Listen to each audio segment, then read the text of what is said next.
yun guys, nasa shop ako ngayon. Shop ko. Bali yung pag-uusapan natin yung racing magneto. Naka 2 days trail na kami ng magneto.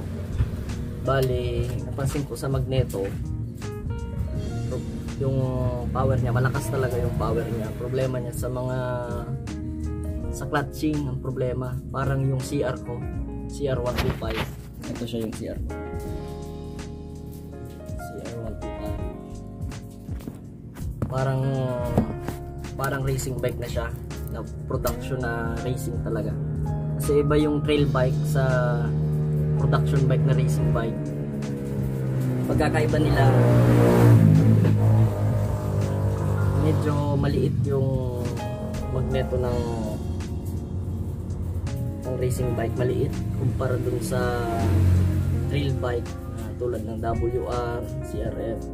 Medyo malaki yung CRF 250, 250X. Medyo malaki siya.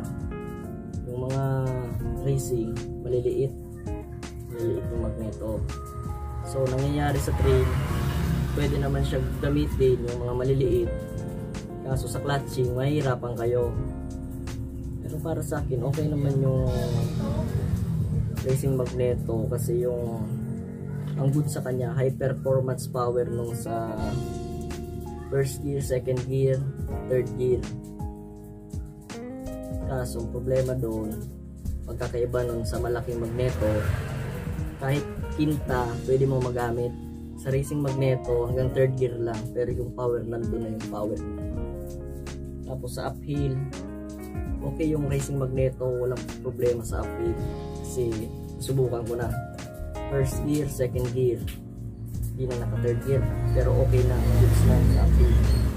Doon naman sa bato, okay yung racing magneto compare doon sa malaking magneto. Ito lang namasdan ko doon sa GP125. Tapos yung isa pa yung sa oil, para siya yung production bike na may mga oil sa bunganga nung tambucho niya, o oil. Yeah, kasi unburned siya, so maliit yung magneto niya compare dun sa dati malaki, kaya walang talagang sunog na sunog yung oil. Ganun yung tulad ng racing bike ko, may itim yung oil sa bunganga nung tune pipe, tapos dun sa pipe niya mismo, yun din ang problema. Pero wala namang problema, normal yung sa production bike. So nangyayari, pag racing magneto natin yung DT125, para na siyang racing bike na din talaga, pati yung power niya. Ma-subscribe kayo mga loads para madami pa tayong video may upload. Na 2 days trail na kami nung DT. Bali naka 2 days trail na kami nito. So okay naman yung performance ng magneto.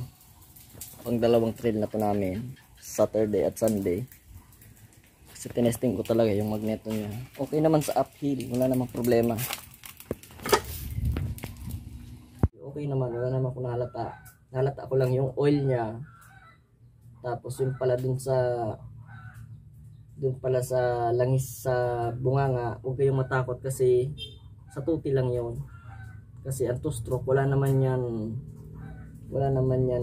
oil na sa engine oil na pumapasok dun sa piston. Wala naman, sa tuti lang. Tapos syempre sa clutch naman, babad siya. Kasi kailangan mo talagang, pag nakamagneto ka, maganda dapat yung handling mo. Kasi pag hindi, patay-patayan sa trail. Pero nakadepende sa inyo kung anong trip yung malaki. Kaso malaki, problema dun loads, ang pangit ng RPM. Parang pampasada, real talk lang talaga.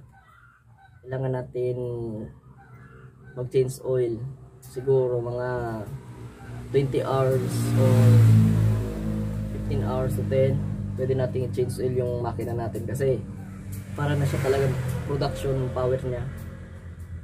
Kahit stock lang na piston, lumalakas talaga mga loads. Iba yung stock talaga magneto, pangit ng takbo. Yun namasdan ko, pangit ng takbo. Carb ko is stock lang talaga, stock. Yun lang mga loads. Tapos sa minor, maganda yung minor niya. Yung nagsasabing pangit yung minor niya, wala, sinungaling yun, mga basher yun. Para sa akin goods yung racing magneto eh, para ka naka production lang. Yun lang naman mga loads. Tapos yun loads, much better na maglagay kayo ng hour meter, kasi pag may hour meter kayo, may standby, masusubaybayan nyo yung oras ng pagtakbo ng motor. Yun lang para ma-maintenance nyo din.